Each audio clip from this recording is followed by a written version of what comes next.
여러분, 우리 가정에 우리 아이들이 태어나면 제일 먼저 부모님들이 가르치는 게 있습니다. 그렇죠?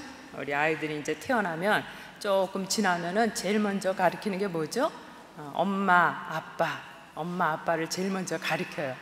그래서 엄마, 아빠를 가르치는 이유가 뭡니까? 아이에게 내가 바로 내 엄마다, 내가 바로 내 아빠다, 내가 바로 우리의 자녀다 하는 것을 아이에게 태어나면서부터 가르쳐 주는 겁니다.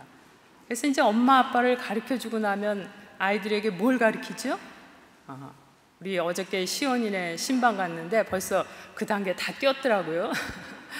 한 2주 전에 왔을 때만 해도 제가 가서 도리 하며 아주 잘 따라 했는데 벌써 이제 그 단계 벗어났나 봐요. 엄마 아빠를 가르치고 나면 우리 엄마 아빠들이 가르치는 게 뭐 도리, 그 다음에 잼, 또 이거 뭐죠? 이거? 곤지, 그 다음에 짝짝꿍 이거 가르치잖아요. 그렇죠?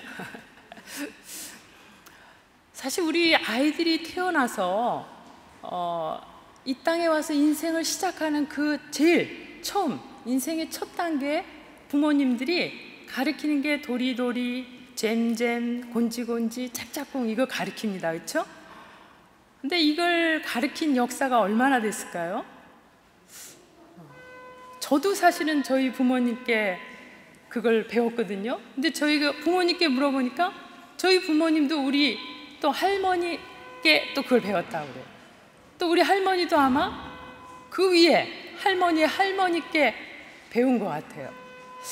이 별거 아닌 것 같은 우리 어린 아이들이 이 땅에 태어나서 처음 인생의 시작 단계에 배우는 이 작은 이 손짓, 이 첫 교육, 이게 보니까 이 교육의 그 역사라고 그럴까요? 역사가 어떤 사람들은 적어도 못 잡아도 한 수백 년 이상 된 교육이다 이렇게 얘기를 해요.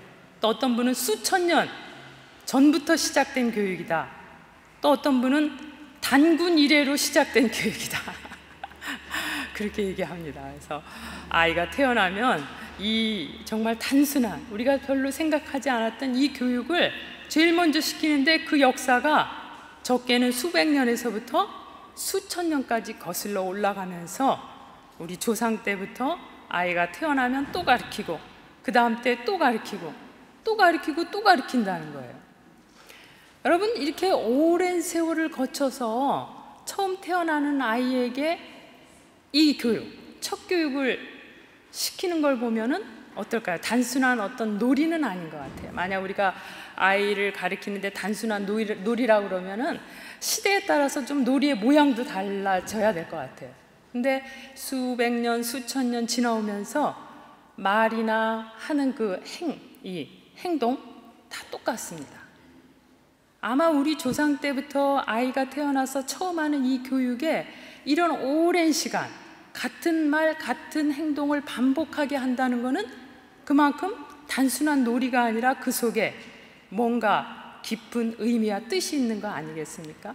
그러니까 이렇게 오랜 세월, 또 우리 부모님, 또 그 위에 부모님, 그 위에 부모님들이 대를 이어서 가르치고, 우리도 또 우리 자녀들에게 가르치고, 또 앞으로 시은이가 어른이 되어서 결혼하면 그 아이들에게 또 가르칠 거예요.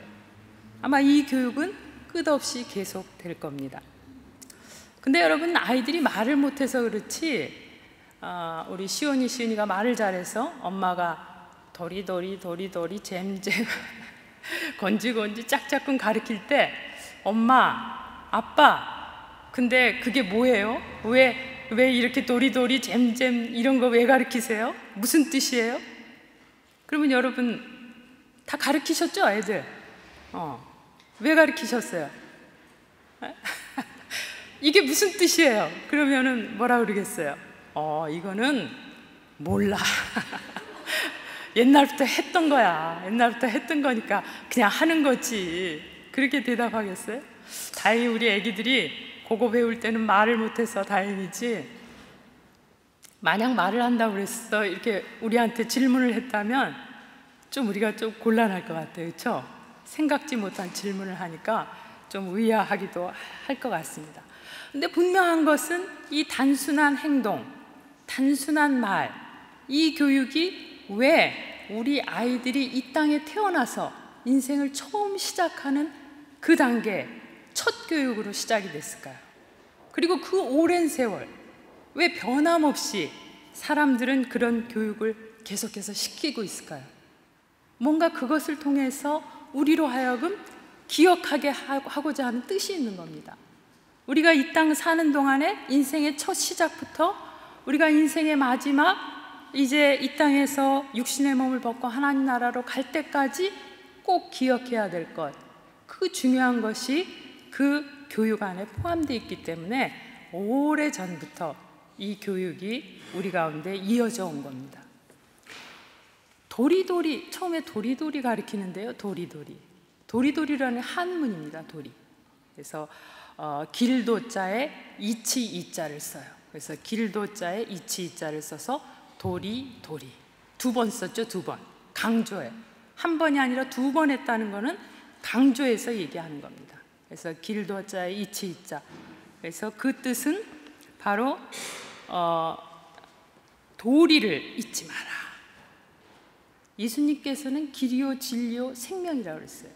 길이 도입니다. 길도. 진리가 도입니다.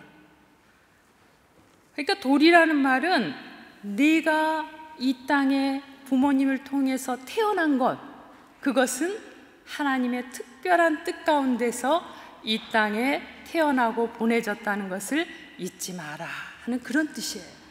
그래서 도리도리 할 때는 어떻게 하죠? 행동을? 뭘 가르쳐줘요? 말할 때 도리도리 이렇게 해요? 엄마들이 어떻게 합니까? 도리도리 할 때 손을 이렇게 해요? 시대 따라서 또 다리를 흔듭니까? 변함없이 고개를 흔들어요. 도리도리 이렇게 가르칩니다. 왜? 하나님의 뜻 가운데서 내가 이 땅에 태어났다는 그 사실을 뭐 하지 마라? 잊지 말아라. 그래서 고개를 흔드는 거예요. 절대 잊지 마라. 그렇게 해서 도리도리를 가르치고 나면 그 다음에 가르치는 게 있습니다. 그 다음에 가르치는 게 잼잼 그러죠? 잼잼 하는데 원래 한문은 지암지암이에요. 지암지암 뜻이, 우리가 그걸 빨리 하다 보니까 잼잼이 됐는데 원말은 지암지암입니다. 지암지암은 잡을 지자에 어두울 암자에, 잡을 지자에 어두울 암. 그러니까 어두운 세상 가운데서 이 하나님의 진리의 말씀을 굳게 붙잡고 나가라, 그런 뜻이에요. 그러니까 어떻게 해요? 지암지암 할 때는 행동을 어떻게 하죠? 손을 딱 앞으로 내밀어서 어떻게 해요? 폈다 주물렀다 하잖아. 그러니까 이 어두운 세상 살 동안에 이 주신 도리도리, 이 하나님의 진리의 말씀을 꽉 붙잡고 그리고 실천하면서 살아가라 하고 말이에요. 이 지암지암 애들한테 가르치는 거예요. 손을 펴서. 그리고 나서 또 가르치는 게 뭡니까? 그리고 나서 가르치는 게 곤지곤지. 그렇죠? 곤지곤지. 땅곤자에 땅지자를 써요. 곤지곤지. 땅곤자에 땅지자. 이건 무슨 뜻이냐 하면은 하늘의 뜻, 도리를 깨달아야지만이 이 땅에서의 삶의 이치를 깨닫는다는 거예요. 그러니까 하나님의 뜻을 깨닫는 자만이 이 땅에서 살아갈 때 그 삶의 이치를 깨닫고 어떻게 해요? 만사 형통한 삶을 산다, 이걸 가리키는 거예요. 그 손을 어떻게 합니까? 동작을 한 손은 피고 한 손은 집게 손가락을 해서 찍죠. 하늘과 땅을 의미합니다. 그래서 하늘의 뜻을 깨닫는 자가 이 땅 살아가는 동안에 땅의 이치를 깨닫고 바르게, 정직하게, 그리고 형통하게 삶을 살 수 있다, 이걸 아이들한테 가르치는 거예요. 그래서 꼭 곤지곤지 할 때는 뭐 이렇게 찍지 않고 하늘과 땅, 그래서 곤지곤지 가르치면 애들이 잘 따라하죠. 잘 따라합니다. 그리고 나서 이제 우리가 마지막으로 가르치는 게 짝짝꿍 가르치죠. 짝짝꿍 하는데 원래 한문의 뜻은 작짝꿍이에요. 작짝꿍인데 지을 작자에 활공자를 씁니다. 지을 작에 활공. 그래서 원래는 작짝꿍 옛날엔 그렇게 했어요. 근데 이 작짝꿍이라는 건 뭐냐면은 옛날에 우리 옛 선조들이 장단을 맞춰서 춤을 출 때 쓰는 거예요. 작짝꿍 하면서 덩실덩실 춤을 췄어요. 그래서 여러분 동작도 어떻게 해요? 박수를 막 치죠. 작짝꿍 합니다. 즉 하늘의 도리를 깨닫고 그 진리를 붙잡고 굳건하게 나아가는 사람, 그래서 그 진리를 깨닫고 이 땅 가운데서 그 믿음으로 살아가는 사람, 그런 사람은 어때요? 삶이 신난 거예요. 즐거운 거예요. 기쁜 거예요. 그래서 작짝꿍 하는 겁니다. 재밌죠, 여러분? 제가 지어낸 게 아니에요. 여러분 지금 다 의아한 눈으로 목사님 참 잘도 지어낸다 이런 표정인데, 제가 지어낸 게 아니고요. 실제 이게 아이들에게 가르치는 각 그거의 용어의 뜻입니다. 그게. 그래서 우리 아이들이 이 땅에 태어나서 가장 처음에 이걸 가르치는 거예요. 이 땅에 태어난 아이들에게 이런 말과 용어를 통해서 인간이 이 땅에 태어나서 어떻게 살아가야 할지를 제일 처음에 교육을 시키는 겁니다. 하나님의 말씀을 깨닫는 사람만이 이 땅에서 형통한 삶을 살고 이 땅에서 정말 신나고 즐겁게 살아갈 수 있다는 것을 아이들에게 처음 인생을 시작하는 그 단계에 가르쳐 주는 거예요. 그래서 대를 잇고 이것을 잊지 마라 하고선 또 그 다음 때에 가르쳐 주고 또 그 다음 때에 가르쳐 준 게 벌써 몇백 년, 몇천 년을 이어온 겁니다. 그러니까 사실은 이거는 우리 아기 때만 하고 끝날 게 아니에요. 우리 여러분들도 가셔서 수시로 하세요. 수시로. 누가 보면 좀 머리가 어떻게 됐나 그럴 수도 있겠지만, 왜냐하면 의미를 생각하고 하세요. 의미를 생각하고 도리도리 가면서도 도리도리 잼잼잼, 건지건지, 짝짝고. 그러면 어떻게 돼요? 그 말씀을 기억하고 하는 겁니다. 여러분, 근데 우리가 이제 여러분 오늘 제가 이렇게 한문도 가르쳐드리고 뜻도 다 가르쳐줘서 그런 아주 심오한 뜻이었었구나, 잊어버리지 말아야지 하고선 말에 나가다가도 예배 마치고 저기 길 조금 중간중간 도리 한문이 뭐였더라? 뜻이 뭐였더라? 금방 잊어버려요. 그렇죠? 잊어버리는 분들 다 그렇지는 않겠지만 저 같은 경우는 잘 잊어먹습니다. 잘 잊어먹어요. 그래서 우리가 반복해야 되는데, 특별히 어떤 중요한 사실을 잊어먹지 않기 위해서 필요한 게 가끔 시험입니다. 시험을 쳐야 돼. 제가 여러분한테 오늘 이제 말씀드리고 이거 잊어먹지 않게 하기 위해서, 자, 우리 여기 오늘 말씀 들으신 분들은 다음 주까지 이 가르쳐드린 거 한문하고 뜻하고 잘 공부해 오십시오. 다음 주에 시험 봅니다. 시험 봐서 만약 점수 못 받는 사람 교회 화장실 청소 한 달간 합니다. 그러면 여러분이 전 자원해서 화장실 청소할게요. 그래서 공부 안 해오시는 분도 있겠지만, 시험을 본다 그러면 어떻게 해요? 어쨌든 공부하는 거예요. 공부하다 보면 시험 때문에라도 이 중요하게 우리에게 말씀된 사실들이 더 오래 기억이 되는 겁니다. 잊지 않게 되는 거죠. 또 잊을만 하면 또 시험을 봐야 돼요. 그러면 또 다시 기억을 되살리게 되고 그것을 마음에 새기게 되는 겁니다. 오늘 본문 마태복음 16장 13절에서 19절까지 말씀을 읽었는데, 예수님께서 이 땅에 오셔서 사역을 하시면서 12명의 제자들을 뽑으셨어요. 12명을 특별히 뽑아가지고 3년 동안 하나님의 말씀으로 교육을 했습니다. 열심히 제자들을 가르쳤어요. 그리고 이제 예수님께서 십자가에 달려서 고난 받으시고 우리를 위해서 죽으시고 그리고 부활하시고 승천하셔서 하나님의 나라로 갈 때가 곧 다가왔어요. 그래서 오늘 읽은 본문 다음에 보면 이제 예수님께서 제자들에게 예수님의 십자가의 죽으심, 부활, 승천에 대해서 말씀을 시작합니다. 근데 예수님께서 이제 이 땅에서 떠나실 날이 가까워 왔어요. 그동안 제자들 3년 동안 열심을 다해서 하나님 말씀을 가르쳤습니다. 근데 여러분, 그냥 그렇게 예수님이 가시면은 지금은 기억을 잘 할 것 같지만은 제자들도 역시 어떻게 할까요? 그동안 가르쳐 주신 말씀을 다 잊어버릴 수 있어요. 또는 기억을 하지 못할 수도 있습니다.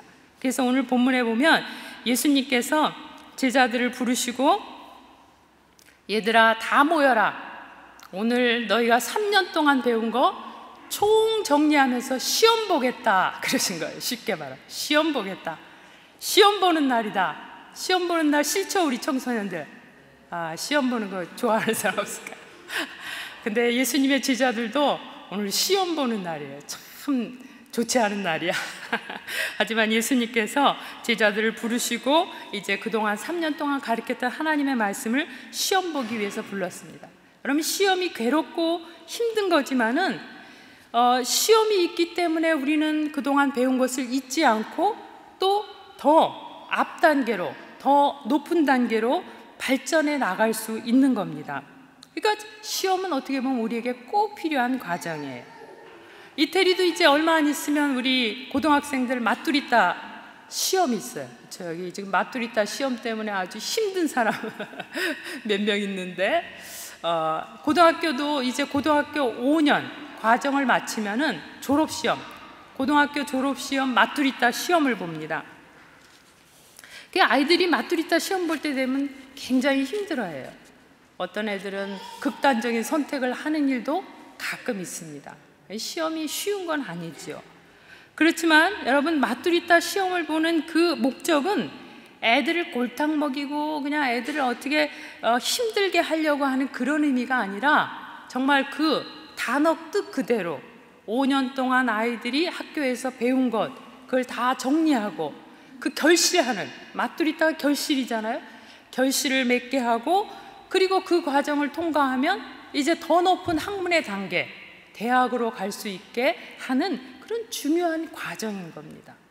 그러니까 이 시험이라는 것은 그 시험 보는 사람으로 하여금 그 배운 사실들을 잘 기억하고 또 그것을 가지고 더 앞으로 나갈 수 있게 하는 중요한 관문인 겁니다. 오늘 예수님께서 제자들을 부르시고 이제 3년 동안 가르친 것을 시험 보시는 날이에요. 시험을 보는데 시험의 방법이 오랄 테스트예요. 오랄 테스트. 우리 마뚜리따 시험도 보면 스크리따 보고 오랄 보고 두 가지 봅니다. 이게 이제 필기로 보는 게 있고 오랄로 보는 게 있어요. 근데 여러분 어떤 게 더 쉬울까요? 필기하고 이 오랄하고? 필기? 필기가 더 쉬워요. 왜? 몰라도 찍으면 되니까. 근데 오랄은 찍을 수가 없어요. 참 어려운 시험입니다. 근데 오늘 예수님께서 제자들을 부르시고 오랄 테스트 시험을 봤어요. 근데 시험 문제를 내셨는데 시험 문제를 2개 내셨어요. 2개, 2문제.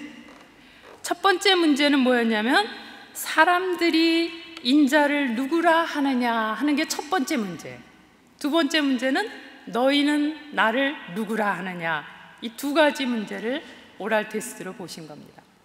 예수님께서 이제 첫 번째 문제를 내셨어요. 사람들이 나를 누구라 하느냐 하니까 사람들이 어떤 사람은 세례 요한, 어떤 사람은 엘리야, 어떤 사람은 예레미야, 어떤 사람은 선지자 중에 하나라고 그럽니다. 그러면서 아주 제자들이 말해요. 자신 있게 쉽게 1번 문제를 풀었어요.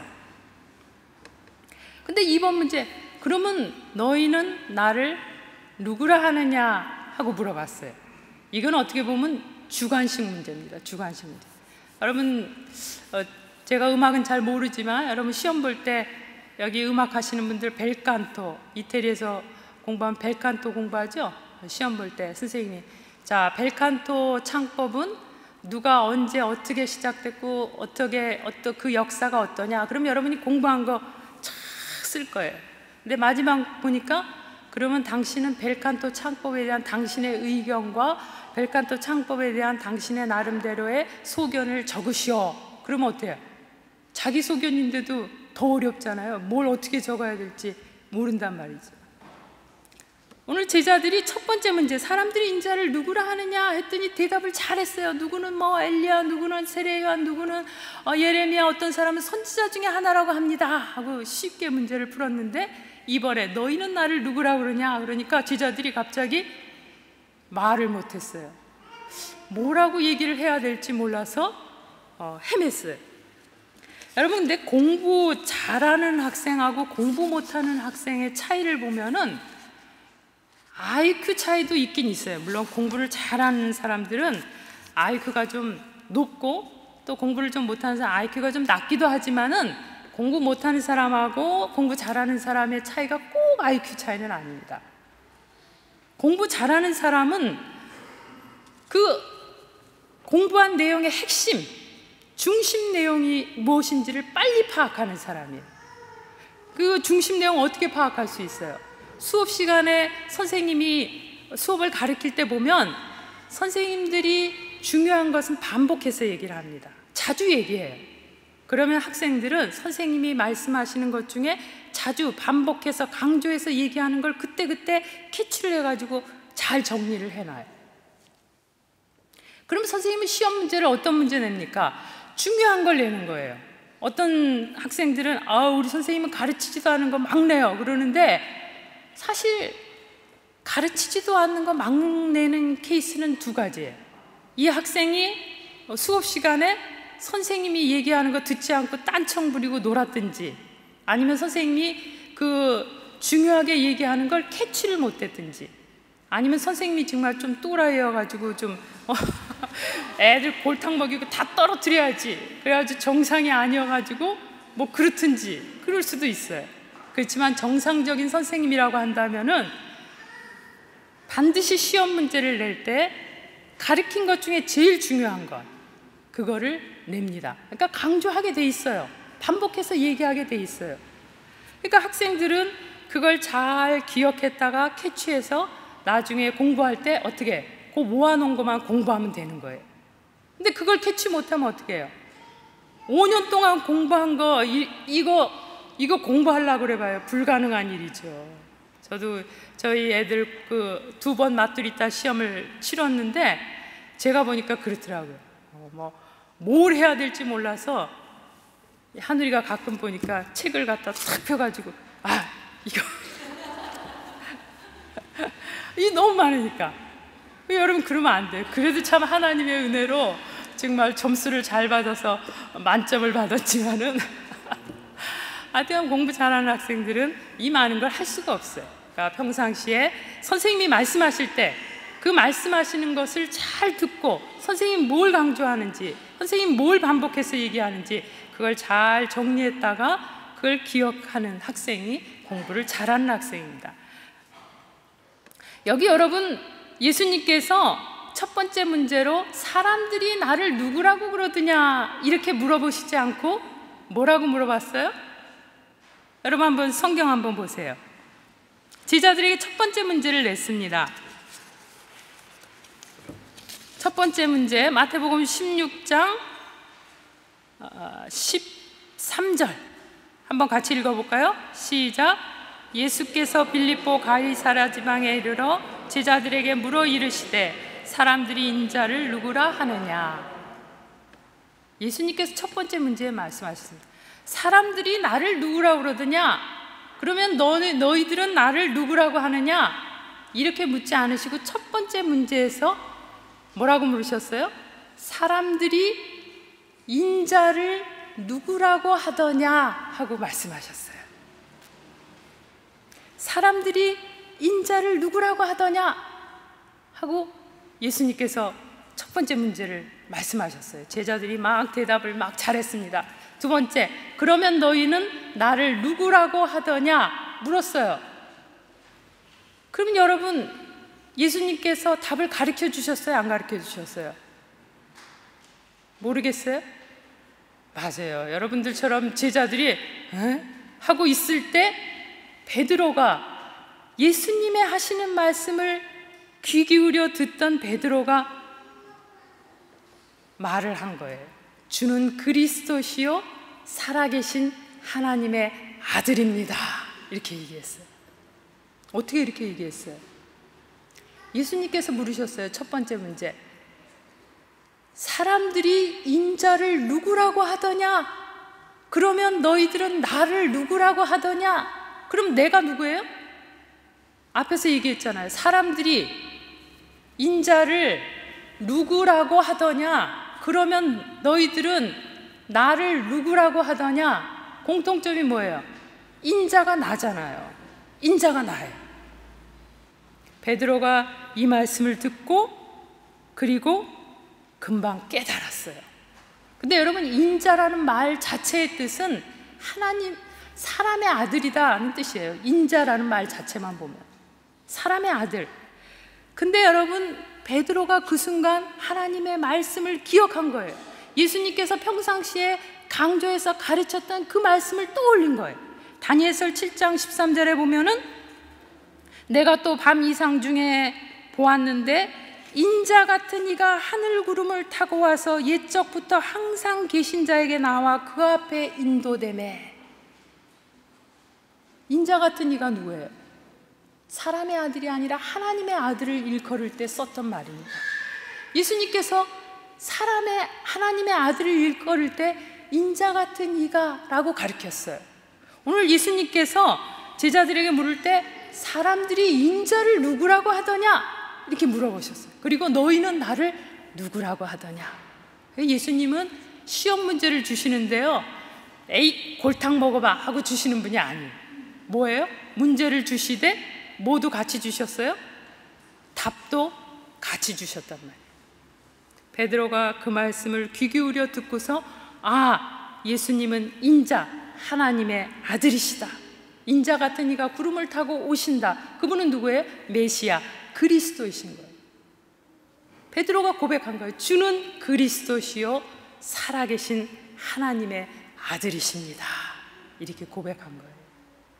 여러분, 베드로가 IQ가 한 180 정도 됐을까요? 베드로는 글씨도 못 썼어요. 읽지도 못했어요. 평생 까막눈이었어요.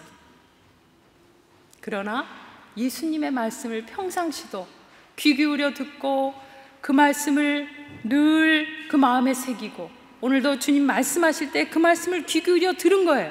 열심을 다해서 그 말씀을 붙잡은 거예요. 답을 할 수 있었던 겁니다. 여러분, 베드로가 이렇게 대답하니까 예수님께서 말씀하셨어요. 17절에 보니까 바요나 시몬아, 내가 복이 있다. 이를 알게 한 것은 내 육신이 아니라 바로 하늘에 계신 내 아버지께서 내게 이것을 알게 했다 하고 칭찬하셨어요. 내게 복이 있다, 이렇게 말씀하셨습니다. 여러분, 우리 인생의 어려운 문제들을 우리가 자주 만납니다. 문제들을 많이 만나요. 어떤 때는 내 힘, 내 능력을 가지고 답을 찾기 어려운 문제들을 많이 만날 때가 많습니다. 그래서 문제를 해결하기 위해서 때로는 이 사람 저 사람, 이 방법 저 방법을 찾아다니고 쫓아다닐 때가 많아요. 그러나 여러분, 분명히 우리 인생의 문제의 답은 하나님의 말씀 안에 있는 줄 믿습니다. 여러분, 하나님의 말씀에 귀 기울이고 하나님의 말씀을 읽고 하나님의 말씀을 붙잡으면 그 말씀 가운데서 하나님께서 답을 주시는 거예요. 그러니까 여러분, 예배 시간에 와서 말씀 들을 때 졸고 있으면 안 돼요. 절대 졸면 안 돼요. 하나님의 말씀을 귀 기울여 들으면서 오늘 하나님께서 이 말씀을 통해서 내게 주시는 답이 뭔가를 정신을 차려서 붙잡아야 돼요. 여러분의 인생의 그 문제의 답을 여기서 찾아야 돼. 여러분, 내 인생에 문제가 있는데 지금 예배 시간에 와서 앉아서 예배 드리고 말씀 들으면서도 이 문제를 누구를 찾아갈까? 이 문제를 어떻게 가서 해결할까?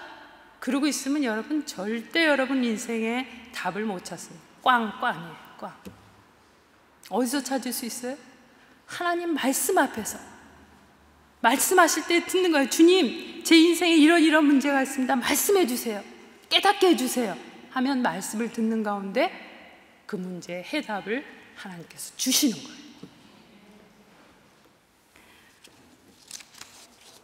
시편 121편에 내가 산을 향하여 눈을 들리라. 나의 도움이 어디서 올꼬? 나의 도움은 천지를 지으신 여호와에게서로다. 이렇게 고백했어요. 여러분, 우리 인생에 도움을 주실 분은 오직 하나님이신 줄 믿습니다. 또 여기 대답을 잘한 베드로에게 상을 주셨어요. 잘했다, 칭찬만 한 게 아니라 여기 보니까 바요나 시몬아, 내가 참 복이 있다 하시면서 상을 주셨어요. 어떤 상을 주셨을까요? 여기 보면 18절에 보면은 이제 너는 베드로라 그랬어요. 베드로라, 너는 베드로라. 내가 이 반석 위에 내 교회를 세우리니 음부의 권세가 너를 해하지 못하리라 말씀하셨습니다. 여러분, 여기 베드로의 원래 이름은 앞에서도 그랬죠? 17절에 보니까 바요나 시모나 이렇게 불렀잖아요. 원래 이름은 바요나, 바요나는 요나의 아들이라는 말입니다. 요나의 아들. 그러니까 베드로의 아버지 이름이 요나였어요. 요나의 아들 시모나, 이름이 시몬이었어요. 근데 예수님께서 내가 참 복이 있다 하시면서 내 이름을 이제 베드로라고 하겠다. 베드로는 페트로, 돌멩이란 말입니다. 돌멩이.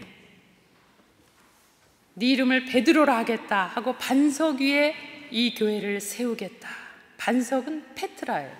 반석은 넓은 아주 단단한 바위 덩어리를 말합니다. 그 위에 튼튼한 페트로, 돌집을 세우겠다, 그거예요.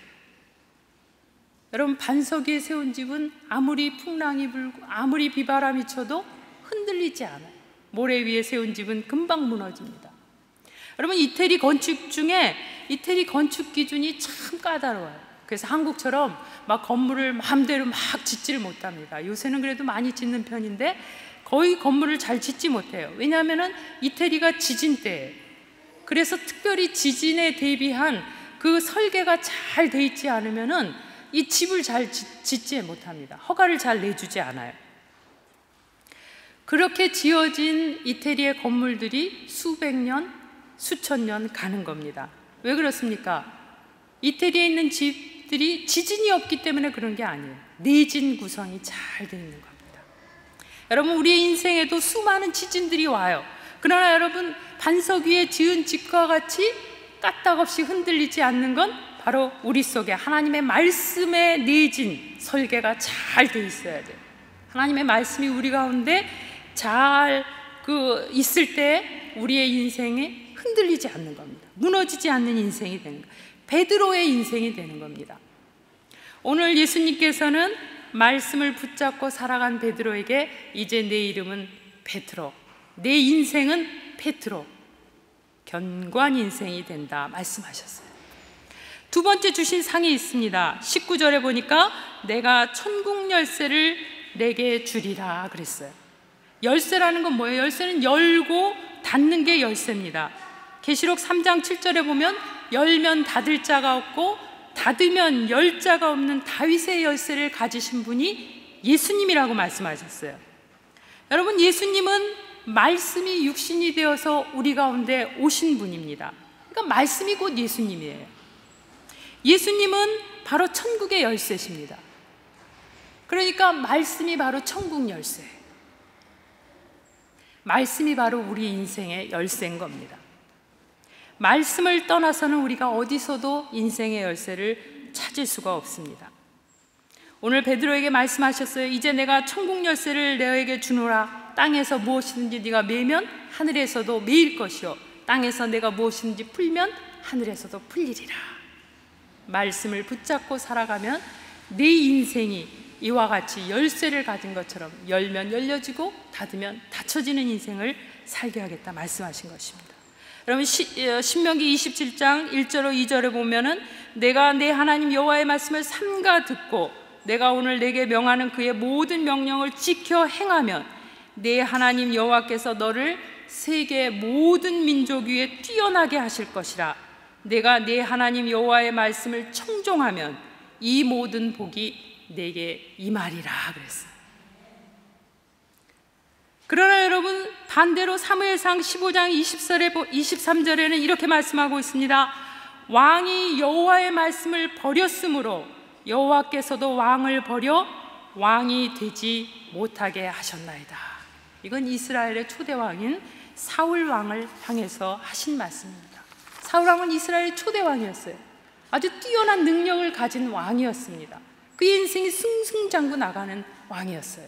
근데 오늘 여기 사무엘상 15장에 보면 왕이 하나님의 말씀을 버릴 때 하나님께서 그 왕을 버려서 왕이 되지 못하게 하셨다 그랬어요. 결국 사울은 전쟁터에서 비참하게 자신들의 아들과 함께 죽고 그의 인생, 그의 집안은 다 망하는 집안이 되고 말았습니다. 여러분, 하나님의 말씀을 붙들고 살아가는 사람은 반석 위에 세운 집과 같이 튼튼한 인생을 살아갑니다. 그러나 말씀을 버리는 사람, 그 인생은 하나님께서도 그를 버리신다고 우리에게 말씀하고 있습니다. 마지막으로 사무엘상 2장 6절로 7절 한나의 기도를 여러분에게 말씀드리고 말씀을 마치려고 합니다. 한나는 이렇게 기도했습니다. 하나님은 죽이기도 하시고 살리기도 하시며 음부에 내리게도 하시고 올리기도 하시는도다. 하나님은 가난하게도 하시고 부하게도 하시며 낮추기도 하시고 높이기도 하시는도다. 어떤 사람을 그렇게 하십니까? 하나님의 말씀을 붙잡고 살아가는 사람은 하나님께서 살리시고 올리시고 부하게 하시고 높여주십니다. 그러나 말씀을 버린 사람은 죽이시고 음부에 내리시고 가난하게 하시고 낮추신다고 말씀하고 있습니다. 사랑하는 성도 여러분, 오늘 갈릴리의 천하고 무식한 어부 베드로는 하나님의 말씀을 붙들므로 세계 모든 민족에 뛰어난 사람이 되었습니다. 여러분 다 소식 들었겠지만 오늘 베드로 광장에서 새로 뽑힌 교황이 첫 미사를 집행했어요. 온 세계의 수많은 사람들이 와서 그 미사에 참석합니다. 근데 교황은 누구를 자처해요? 열쇠 2개 들고 있는 베드로의 후예를 자처합니다. 여러분, 베드로가 누구예요? 글씨도 모르는 정말 일자무식의 가난한 어부입니다. 근데 오늘날 그가 어떻게 이렇게 세계 모든 민족 위에 뛰어난 사람이 되었습니까? 바로 하나님의 말씀을 붙잡았기 때문에 그렇습니다. 사랑하는 성도 여러분, 한번 따라서 해봅시다. 말씀 속에 답이 있습니다. 말씀 속에 열쇠가 있습니다.